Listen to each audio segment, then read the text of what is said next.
আসসালামু আলাইকুম। সবাইকে স্বাগত জানাচ্ছি। আমি নাসরুল ইসলাম তন্ময়। শুরুতে বিআরবি কেবল সংবাদ শিরোনাম। বাংলাদেশের সর্বশেষ গুরুত্বপূর্ণ আপডেট সংবাদে আপনাকে স্বাগত। শুরুতেই সংবাদ শিরোনাম, পরে বিস্তারিত। শুরুতেই জানিয়ে দিব, মাফিয়ায় ছিন্নভিন্ন আর্থিক খাত, অনিয়ম দুর্নীতি। মাফিয়া চক্রের ভয়াল থাবায় ক্ষতবিক্ষত হয়ে পড়েছে দেশের আর্থিক খাত। 2 যুগেরও বেশি সময় ধরে ব্যাংক বিমা, আর্থিক প্রতিষ্ঠান, পুঁজিবাজার সর্বত্র দেদারে চলছে লুটপাট। দফায় দফায় লুটে নেওয়া হচ্ছে সাধারণ মানুষের কষ্টার্জিত অর্থ।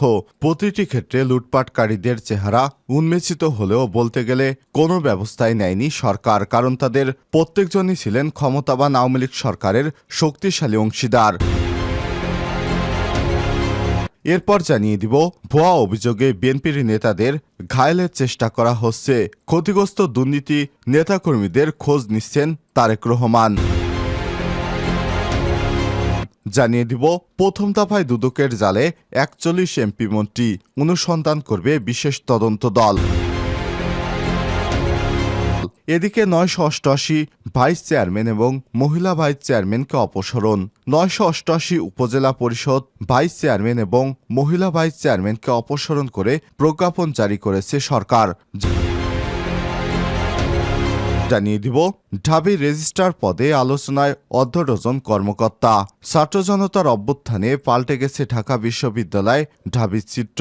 পদত্যাগের হিড়িক পড়েছে এই বিশ্ববিদ্যালয়। পদত্যাগ করেছে উপাচার্য অধ্যাপক ডক্টর মাকসুদ কামাল। এবং সর্বশেষ জানিয়ে দিব, এইচএসসি পরীক্ষায় অটোপাস ভাবছে মন্ত্রণালয়। মানসিকভাবে অপ্রস্তুত শিক্ষার্থীরা।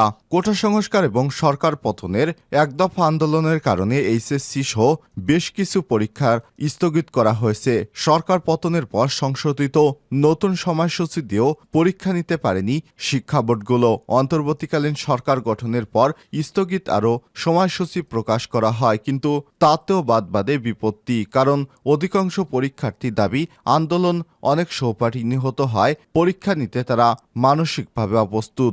দেশের সার্বিক পরিস্থিতি বিবেচনায় অটোপাসের দাবি তাদেরও, যদিও শিক্ষা মন্ত্রণালয় বলছে পরীক্ষা এবং শিক্ষা বোর্ডগুলোর মতামত শুনে এ বিষয়ে সিদ্ধান্ত নেওয়া হবে। প্রিয় দর্শক, এতক্ষণ শুনছিলেন সংবাদ শিরোনাম, এবারে বিস্তারিত। তবে তার আগে বন্ধুরা, অনুরোধ থাকবে সংবাদটিতে একটি লাইক দিন। এই চ্যানেলে আপনি নতুন হয়ে থাকলে আমাদের সংবাদটি দেখতে দেখতে চ্যানেলটি সাবস্ক্রাইব করে রাখুন। কমেন্ট করে আপনার মূল্যবান মতামত জানিয়ে দিন বন্ধুরা, আপনি বিশ্বের কোন দেশ থেকে আমাদের সংবাদটি দেখছেন এবং শুনছেন। এবারে বিস্তারিত। মাফিয়ায় ছিন্ন বিচ্ছিন্ন আর্থিক খাত। মাফিয়া চক্রের ভয়াল থাবায় ক্ষতবিক্ষত হয়ে পড়েছে দেশের আর্থিক খাত। 2 যুগেরও বেশি সময় ধরে ব্যাংক, বিমা, আর্থিক প্রতিষ্ঠান, পুঁজিবাজার সর্বত্র দেদার চলেছে লুটপাট। দফায় দফায় লুটে নেওয়া হয়েছে সাধারণ মানুষের কষ্ট অর্জিত অর্থ। প্রতিটি ক্ষেত্রে লুটপাটকারীদের চেহারা উন্মোচিত হলেও বলতে গেলে কোনো ব্যবস্থা নেয়নি সরকার, কারণ তাদের অনেকেই ছিল ক্ষমতা কাঠামোর শক্তিশালী অংশীদার। বিপুল পরিমাণ খেলাপি ঋণের কারণে দীর্ঘকাল ধরেই দেশের ব্যাংকিং খাতের অবস্থা নাজুক হয়ে পড়েছিল। এই খাতে সমস্যামুক্ত করতে ঋণ আদায় খেলাপিদের বিরুদ্ধে কঠোর ব্যবস্থা নেওয়া জরুরি ছিল। তা না করে বিগত সরকার লুটপাটের বহুমুখী সুযোগ তৈরি করে। পুরনো ব্যাংকগুলো দুর্বলতা দূর না করে নতুন নতুন ব্যাংকের লাইসেন্স দেয়া হয়। এক্ষেত্রে মূল যোগ্যতা ছিল দলীয় লোক হওয়া। মূলত অবৈধ উপায়ে আয় করা বিপুল পরিমাণ টাকা বিনিয়োগের ক্ষেত্রে তৈরির জন্য অনেকে ব্যাংকের লাইসেন্স নিয়েছে। সরকারও এসব অর্থের উৎস জানতে চায়নি। কালো টাকায় ব্যাংকের মালিক হয়ে পুরো ব্যাংকই গ্যাস করে ফেলে কেউ কেউ। অর্থনীতিবিদদের মধ্যে জাতীয় অর্থনীতির হৃৎপিণ্ড বা হাট হলো আর্থিক খাত। হৃৎপিণ্ড যেমন রক্ত পরিশোধন করে, অন্যান্য অঙ্গ প্রত্যঙ্গ সরবরাহের মাধ্যমে মানবদেহকে সচল রাখে, তেমনি আর্থিক খাত বিভিন্ন খাতে প্রয়োজনীয় অর্থ যোগান দিয়ে অর্থনীতিকে সচল রাখে। হৃৎপিণ্ডের রক্ত সঞ্চালনায় স্বাভাবিক থাকলে যেমন শরীর ভালো থাকে, তেমনি ব্যাংক খাত ভালো থাকলে অর্থনীতিও ভালো থাকে। কিন্তু 1.5 দশকে সীমাহীন লুটপাট দেশের আর্থিক খাত ধ্বংসের দ্বার প্রান্তে নিয়ে গেছে। বাংলাদেশ অর্থনীতি সমিতির সাবেক সভাপতি অধ্যাপক ডক্টর মইনুল ইসলাম কালবেলাকে বলেন, বিগত সরকারের আমলে আর্থিক খাতে লুটপাটের দৃষ্টিভঙ্গি আগাগোড়াই ছিল। এস আলমের 6টি ব্যাংক থেকে হাজার হাজার কোটি টাকা লুটপাট করা হয়েছে। সালমান এফ রহমানের মাধ্যমে কয়েক হাজার কোটি টাকা ঋণের নামে তুলে নেওয়া হয়েছে যেগুলো এখন খেলাপি হয়ে গেছে।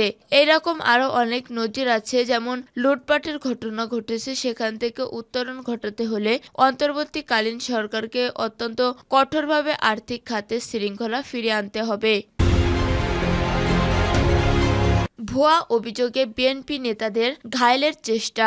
গত 5 আগস্ট ছাত্র জনতার অভ্যুত্থানের পর চাঁদাবাজি, দখলদারিত্ব ও নৈরাজ্যকর পরিস্থিতি নিয়ন্ত্রণে কঠোর অবস্থান নেয় বিএনপি। কিন্তু খোদ বিএনপিতেই শুরু হয়েছে ব্লেম গেম, যেন প্রতিপক্ষকে ঘায়েলের প্রতিযোগিতা। দলের একটি পক্ষ ভুয়া ও অন্যের নামে চিঠি লিখে তার প্রতিপক্ষকে ঘায়েলের চেষ্টা করেছে বলে অভিযোগ মিলেছে। কেউ অন্যের নাম ব্যবহার করে লিখিতভাবে প্রতিপক্ষকে ফাঁসাতে অভিযোগ দিচ্ছেন, কেউ কেন্দ্রীয় নেতাদের কাছে মোবাইল ফোনে অভিযোগ দিচ্ছেন। সংশ্লিষ্টরা জানায়, গণঅভ্যুত্থানের পর বিএনপি ও এর অঙ্গ সংগঠনের বেশ কিছু নেতাকর্মীর বিরুদ্ধে ব্যাংক ও জমি দখল, দোকান ও মার্কেট, চাঁদাবাজি, প্রতিপক্ষের উপর হামলা সহ নানা ধরনের অভিযোগ উঠেছে। এক্ষেত্রে দলের একটি গ্রুপ আরেকটি গ্রুপকে ঠেকাতে বিভিন্ন অভিযোগে দাঁড় করাচ্ছে। আর্থিকভাবে পরিস্থিতি নিয়ন্ত্রণ করতে দলের সিনিয়র নেতারা নিশ্চিত এবং বিভ্রান্ত। বিশেষ করে ব্যাংক দখল করতে যাওয়ার বিষয়টিতে দলটির শীর্ষ নেতারা ক্ষুব্ধ। এদিকে বৈষম্য বিরোধী ছাত্র জনতার আন্দোলন ঘিরে বিএনপি ও এর অঙ্গ সংগঠনের অসংখ্য নেতাকর্মীর বাসাবাড়ি এবং ব্যবসা প্রতিষ্ঠানে হামলা, ভাঙচুর ও লুটের ঘটনা ঘটেছে। তাদের মধ্যে চট্টগ্রামে বিএনপির স্থায়ী কমিটির সদস্য আমির খুসরো মাহমুদ চৌধুরী, মহানগর বিএনপির সাবেক সভাপতি ডাক্তার শাহাদাত এবং বর্তমান সভাপতি এরশাদুল উল্লাহর বাড়িতে হামলা ও ভাঙচুর শেষে আগুন দেয় দুর্বৃত্তরা। ঝিনাইদহ শহরের কলাবাগান জেলা বিএনপির সভাপতি এম এ মজিদের বাড়িতে স্থানীয় আওয়ামী লীগ, ছাত্রলীগ, যুবলীগের নেতাকর্মীরা হামলা ও ভাঙচুর চালিয়ে আগুন ধরিয়ে দিলে কোটি টাকার ক্ষতি হয়। নেত্রকোনা জেলা বিএনপির আহ্বায়ক ডক্টর আনারুল হক জানান, তার জেলা বারহাট্টা উপজেলায় কয়েকটি দোকানে ভাঙচুর করা হয়েছে। আরও বেশ কয়েকটি জেলা উপজেলায় এমন ভাঙচুরের ঘটনা ঘটেছে। প্রথম দফায় দুদকের জালে 41 এমপি মন্ত্রী।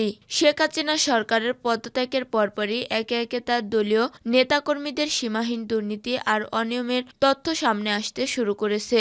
ক্ষমতার পট্ট পরিবর্তন পরই সরব হয়ে উঠেছে দুর্নীতি দমন কমিশন দুদক। আওয়ামী লীগ নেতা, বিভিন্ন এমপি, মন্ত্রী ও প্রভাবশালীদের দুর্নীতি তদন্ত শুরু করেছে সংস্থাটি। যদিও এসব অভিযোগ দীর্ঘদিন ধরে দুদককে লাল ফিতায় বন্দী ছিল।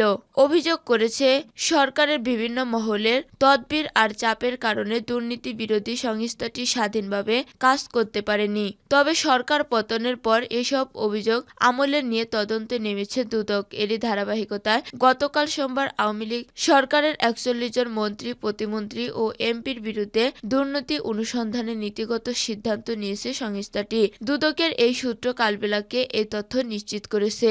এর আগে গত রোববার দুদক চেয়ারম্যানের কাছে অস্বাভাবিক সম্পদ বৃদ্ধি হওয়া 41 জন এমপি, মন্ত্রী ও প্রতিমন্ত্রীর তালিকা এবং সম্পদ বৃদ্ধির পরিসংখ্যান দিয়ে অনুসন্ধানে আবেদন করেন সুপ্রিম কোর্টের আইনজীবী ব্যারিস্টার এম সরোয়ার হোসেন। গতকাল দুদকের যাচাই বাছাই কমিটিতে 41 এমপি মন্ত্রীর সম্পদের তথ্য অনুসন্ধানের বিষয়টি অনুমোদন রয়েছে। দুদকের তালিকায় সাবেক যেসব মন্ত্রীর নাম রয়েছে তারা হলেন সাবেক বাণিজ্য মন্ত্রী টিপু মনীষী, বিদ্যুৎ, জ্বালানি ও খনিজ সম্পদ প্রতিমন্ত্রী নসরুল হামিদ, খাদ্যমন্ত্রী সাধন চন্দ্র মজুমদার, আইনমন্ত্রী আনিসুল হক, সমাজ কল্যাণ মন্ত্রী ডাক্তার দীপু মনি, ত্রাণ ও দুর্যোগ ব্যবস্থাপনা মন্ত্রী ডাক্তার এনামুর রহমান, সাবেক স্বাস্থ্যমন্ত্রী জাহিদ মালেক, স্থানীয় সরকার মন্ত্রী তাজুল ইসলাম, তথ্য প্রযুক্তি মন্ত্রী জোনায়েদ আহমেদ।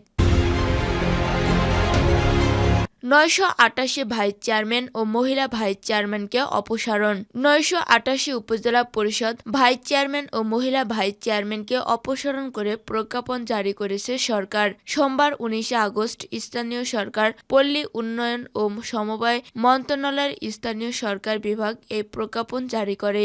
এতে বলা হয়, এত দ্বারা উপজেলা পরিষদ সংশোধন অধ্যাদেশ 1024-এর ধারা 10 প্রয়োগ করে নিম্নবর্ণিত সকল ভাইস চেয়ারম্যান ও সব মহিলা ভাইস চেয়ারম্যান উপজেলা পরিষদের শর্ত পদ থেকে অপসারণ করা হলো।